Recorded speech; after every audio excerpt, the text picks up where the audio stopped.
کہ کتنے لوگ آ رہے ہیں، اور جناب جندب کو کہا کہ جندب یہ جو پہاڑ دیکھ رہے ہو سامنے، اس کے پیچھے ایک لشکر آ رہا ہے، وہ بھی آئیں گے، حملہ کریں گے، وہی خوارج ہیں، وہی نہروان کے اس مقام پہ آئیں گے، مجھ سے بھی مقابلہ کریں گے، اور ان میں سے 7 افراد فرار کریں گے، 3 افراد کے ساتھ بھاگ جائیں گے۔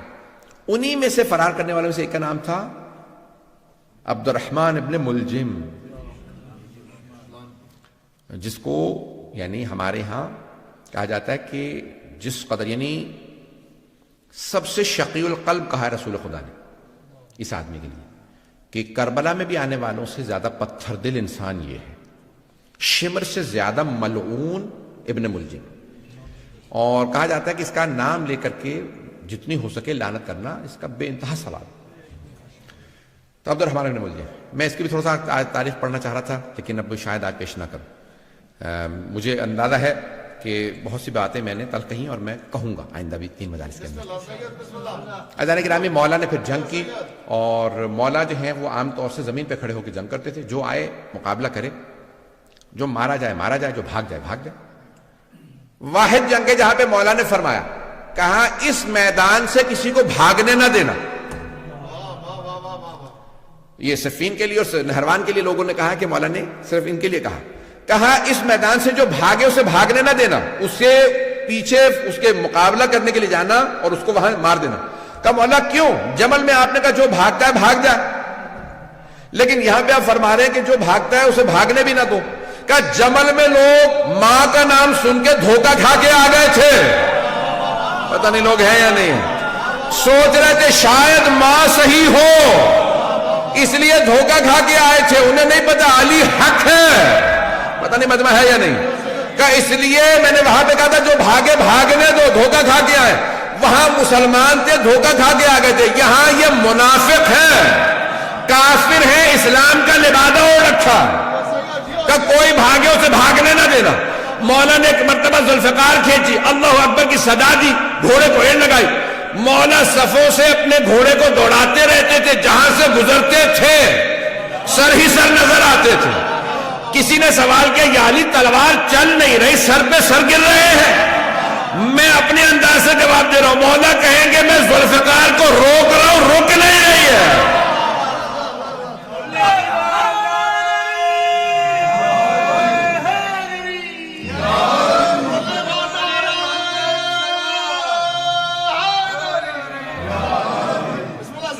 فضائل انشاءاللہ کل۔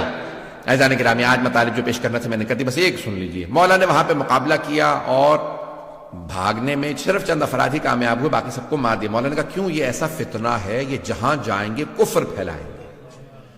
اگر وہ چند افراد بھی جو بچے تھے، آج اگر آپ کو داعش نظر آ رہے ہیں تو سمجھ لیں انہی کی تبلیغ کا اثر ہے۔ بات پہنچ گئی ہے عزیزان گرامی، بکلیئر ہوئی ہے۔ یہ جو بھی اہل بیت کے خلاف خروج کرتا ہے، چاہے کسی دور میں کرے، وہ کہتا ہے میں جا کے جنت البقیع ڈھاؤں گا، میں سامرہ پہ حملہ کروں گا، یہ جو بھی ہے اس کا مطلب ہے یہ خارجی ہے، یہ خروج کر رہا ہے امام کے خلاف۔ اور خوارج ہمارے تمام علماء نے کہا کہ وہ نجس ہیں، عین نجس، اخبث و انجس ہیں، نجس جانوروں سے بھی زیادہ۔ اس سے زیادہ کھل کے تو نہیں پڑھ سکتا ممبر سے۔ تو جو اہل بیت عزیزان گرامی، اب سن لیجیے عبد الرحمن ابن ملجم کون ہے؟ اگر چاہیں تو آج پڑھوں، نہیں تو چھوڑ دوں، ہے ٹائم تھوڑا پڑھ دوں آج یا کل مکمل کروں؟ عبد الرحمن ابن ملجم ملعون کا سن لیجیے پھر آج۔ مولا کا گورنر تھا یمن کا، مولا کو بہت پسند تھا، اسے معزول نہیں کیا، بہت سے لوگوں کو بس سب کو معزول کر دیا، اور اسے کہا کہ بھی تم اپنے جیسے 10 افراد کو بھیجو جن کی میں تربیت کروں، جو پھر یمن کو چلائیں نظام۔ سنیں گے نا؟ اس نے 10 افراد بھیج دیے، اس نے 100 افراد کا انتخاب کیا، 100 افراد میں سے پھر 40 کو چنا، ان میں سے جو سب سے اچھے 10 افراد تھے انہیں کوفے بھیجا، کہا تم جاؤ جا کے علی بن ابی طالب سے تربیت لے کے۔ مولا مسند بچھا کے بیٹھے، 10 افراد آئے، مولا نے پہلے کا پوچھا نام بتاؤ، بلدیت، سب کا تعارف ہو رہا ہے، سب کو بتا رہے ہیں کون کون ہیں یہ لوگ، دوسرا تیسرا چوتھا، چھٹے آدمی سے پوچھا بھائی تمہارا نام کیا؟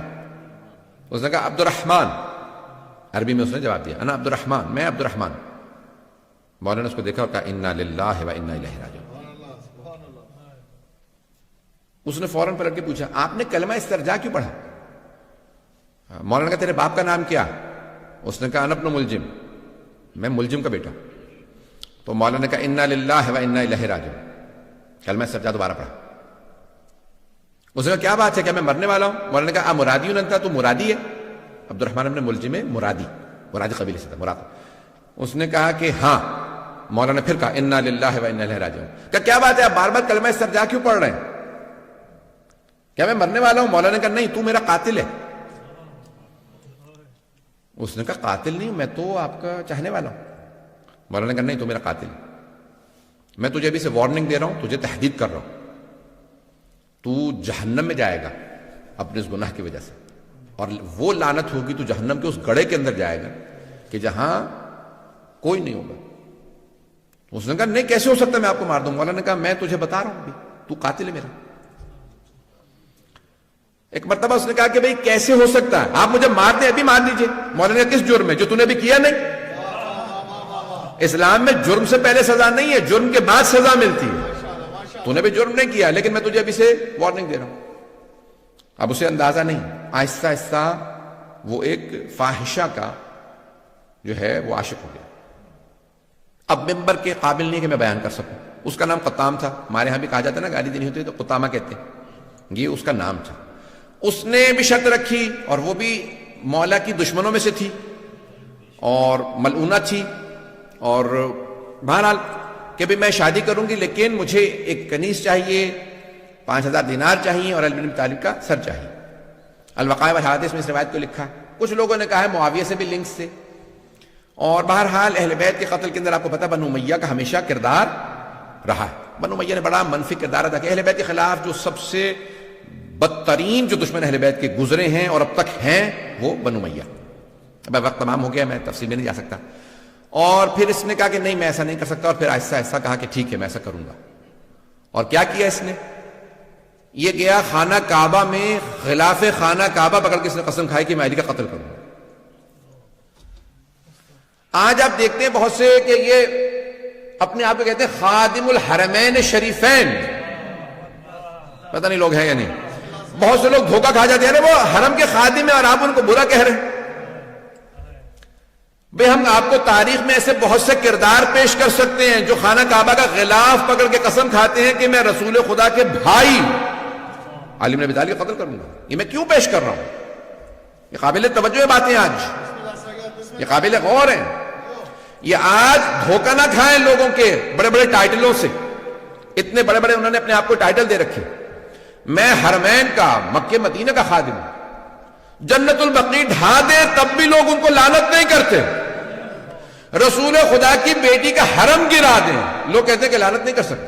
آپ سوچ سکتے ہیں کوئی آدمی 4 معصوم اماموں کی قبریں ڈھا دی. ازواج رسول کے ماننے والے کہاں ہیں آج جو کہتے ہیں امہات المومنین کو مانتے ہیں؟ 9 امہات المومنین کی قبریں ڈھا دی. کوئی بولنے کے لیے تیار کہتے ہیں نہیں لعنت نہیں کریں، حرمین کے خادم ہیں، مکہ مدینہ کے خادم ہیں. یہ آل سعود کا کردار ہے آپ کے سامنے. میں بہت معذرت، بہت تلخ میں نے پیش کیا، مکمل کر رہا، ختم تمام. عزیزان گرامی، اس نے کیا کہا؟ اس نے کہا میں کیا کروں گا؟ حرم میں خانہ کعبہ کا پردہ غلاف پکڑ کے قسم کھائی میں علی کا قتل کروں. کب؟ شب قدر میں. کہاں پہ؟ مسجد کے اندر، مقدس جگہ پہ، مقدس رات میں مقدس ترین ہستی کا قتل کرنے آ رہا ہے. کیا سمجھ کے؟ عبادت سمجھ کے. کیا اس زمانے میں ایسے لوگوں پہ لعنت تھی تو آج ایسے لوگوں پہ لعنت نہیں؟ پتہ نہیں میں نے پیش کیا یا نہیں پیش کیا. یہ آج امام بارگاہوں میں، مساجد میں وہ کہتے ہیں میں عبادت کر رہا ہوں، میں شیعوں کو مارنے جا رہا ہوں، میں سامرہ کا حرم گرا رہا ہوں، میں عبادت کر رہا ہوں. عزیزان گرامی، اسی لیے ہم کہتے ہیں کھولو آنکھیں، دماغ کھولو، کان کھولو. ایسے اگر لوگوں کو تم تاریخ میں، آج ایسے لوگ ہیں. اور پاکستان میں کب کہا؟ جب خود کے حملے شروع ہوئے پاکستان میں، کہا نہیں یہ ملعون ہے.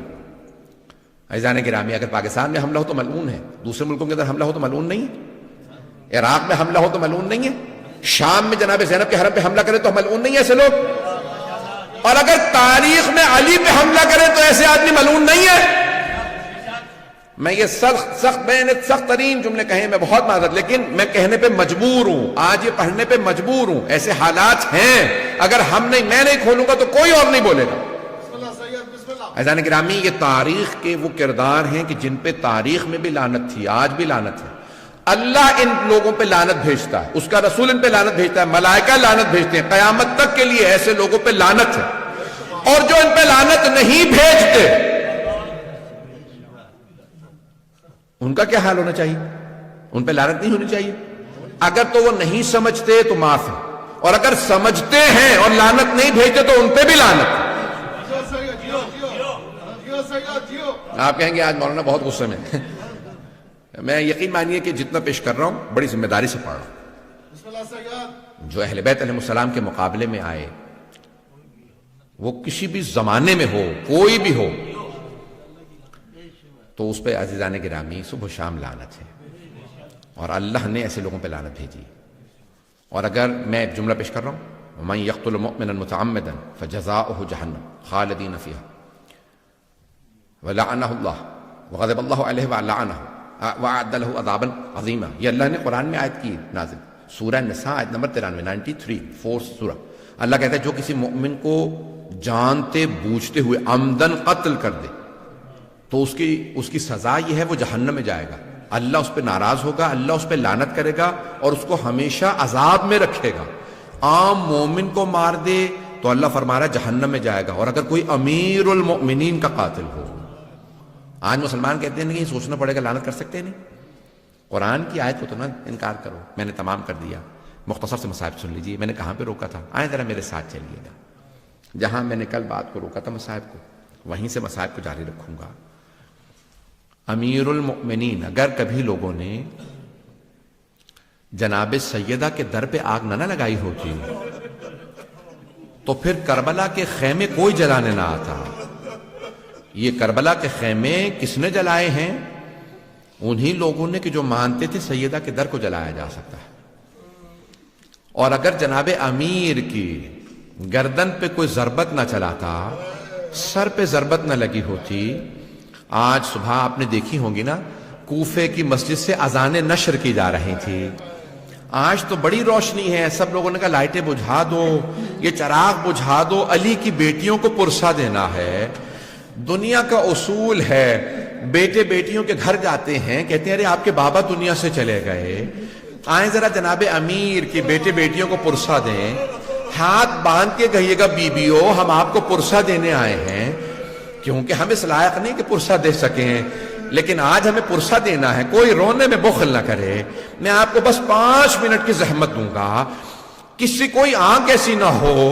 آج مولا کائنات گھر سے چلے ہیں، ایک مرتبہ مولا کائنات میں آج پیش کرنا چاہتا ہوں، میں نے کل پیش کیا تھا، مولا کو بیٹیوں سے بڑی محبت تھی، بیٹیوں کو مولا نے بلا لیا، جب بیٹیاں آ گئی نا ہر روز، جیسے آپ جانتے ہیں نا پانی زندگی کے لیے بہت ضروری ہوتا ہے، جناب زینب ام کلثوم کے لیے اپنے بابا کو دیکھنا ایسا تھا جیسے آب حیات ہوتا ہے۔ بیویاں اپنے بابا کو دیکھتی ہیں، ہمارے بابا آ گئے ہیں، بابا آپ یہاں پہ بیٹھ جائیے، بابا میں آپ کے لیے کھانا لگا دیتی ہوں، بابا میں نے آپ کے لیے اپنے ہاتھوں سے روٹی بنائی تھی۔ اور مولا بھی اپنی بیٹیوں سے بڑی محبت کرتے تھے۔ بس بھئی کل رات ہی 19ویں کی عجیب و غریب رات تھی، ایک مرتبہ مولا کائنات کو ایک بیٹی نے کہا، ہر رات ایک بیٹا بیٹی دعوت کرتا، پہلے دن مولا حسن نے کہا بابا آج میرے ساتھ افطار کر لیجئے، دوسرے دن مولا حسین نے کہا بابا جان میرے پاس افطار کر لیجئے، ہر روز کوئی نہ کوئی بیٹا یا بیٹی کہہ دیتا۔ آج ایک دن جناب ام کلثوم نے کہا بابا جان اگر میرے پاس افطار کر لیجئے، ہاں بیٹی میں آپ کے پاس افطار کروں گا۔ اب اگر بیٹی کوئی ایسی ہونا کہ جناب ام کلثوم جیسی، بابا جان میں آپ کے لیے خود اپنے ہاتھ سے روٹی بناؤں گی، روٹی کا اہتمام کیا، بی بی نے ساتھ میں دودھ یا دہی رکھ دیا، سرکہ رکھا، جیسے کھانا رکھا کہا بیٹی آپ جانتی ہیں نا آپ کے بابا کبھی 3 چیزوں سے افطار نہیں کرتے، میں 2 سے زیادہ کھانے استعمال نہیں کرتا۔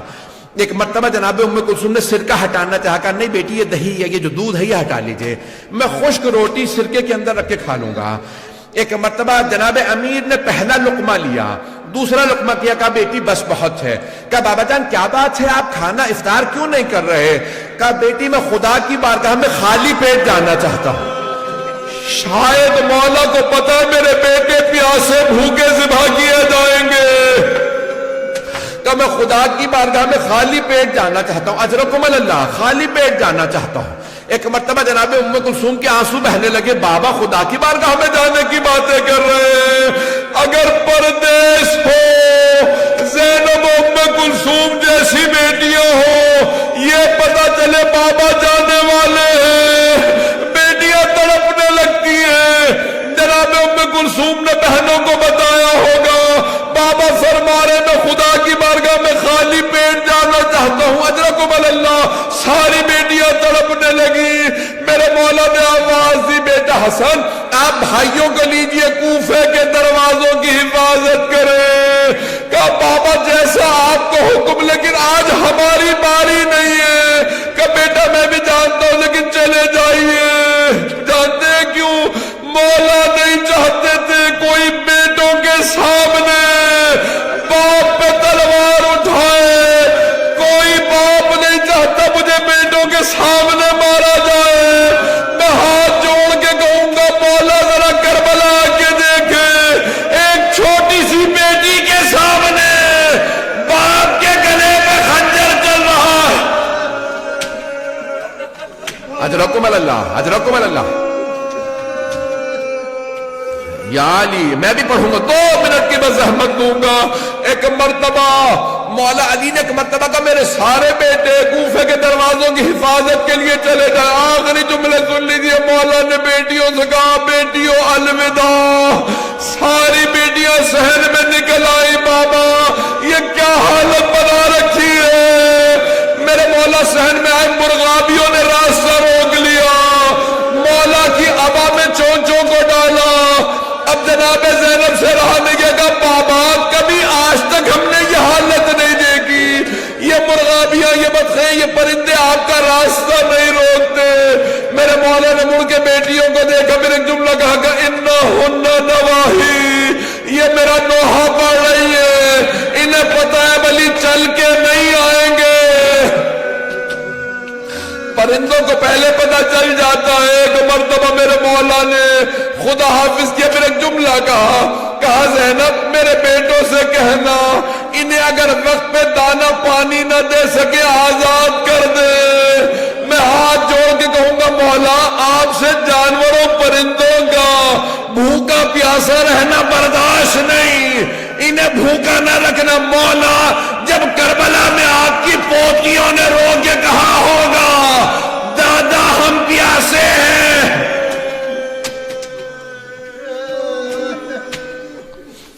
اجرکم اللہ اجرکم اللہ. بس بھائی مجھ میں طاقت نہیں ہے پڑھنے کی. بس بھائی 1 سے 2 منٹ کی زحمت دوں گا. بس بھائی آخری جملے سن لیجیے. میرے مولا چلے آئے اور آنے کے بعد گلدستہ اذان میں مولا نے خود اذان دی. کہا اللہ اکبر. بیٹیوں کے کانوں میں آواز آئی. ایک بیٹی نے رو کے کہا بابا کی آواز میں کتنا درد ہے. بیٹیاں رونے لگی. وہاں بیٹوں نے اذان سنی. کسی نے کہا بابا خود اذان دے رہے. کہا ہاں. مولا حسن نے کہا ایک مرتبہ مولا نے اذان دی گلدستہ اذان میں مینارے میں آخری جملے میرے مولا اترے. ایک مرتبہ میں مینار سے اترے. آئے دیکھا کہ ایک آدمی الٹا سو رہا ہے. امام نے کہا ابن ملجم میں اپنے کام سے جا رہا ہوں تو اپنے کام سے اٹھ. ایک مرتبہ مولا محراب میں گئے. نافلہ فجر شروع کی. اللہ اکبر. مولا نے نماز شروع کی. ابن ملجم ملعون نے تلوار زہر میں بجھا رکھی تھی. تلوار نکالی. ہاتھ کانپنے لگے. شیر خدا کا روپ تھا. گردن پہ مارنا چاہتا تھا. سر میں تلوار لگی.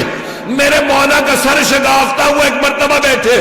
کہا بسم اللہ و باللہ وعلی ملت رسول اللہ فزتو برب الکعبہ. بیٹیاں تڑپنے لگی. بیٹے رونے لگے. کہا سب چلو مسجد میں بابا کو ضربت لگی ہے.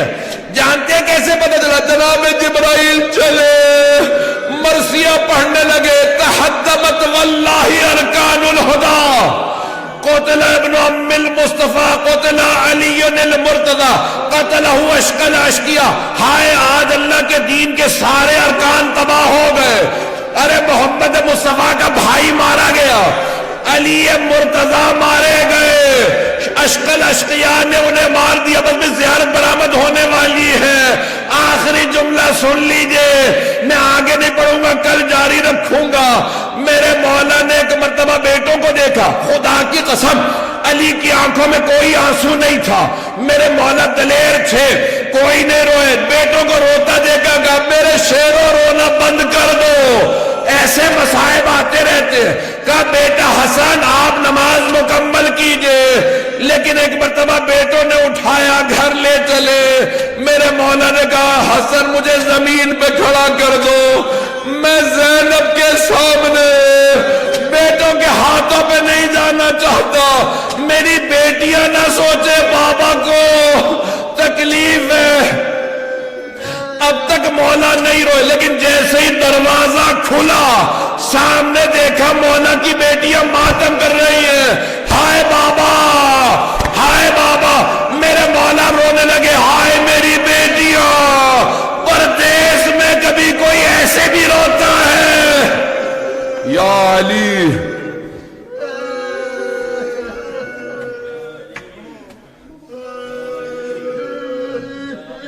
یا علی، یا علی، یا علی، یا علی۔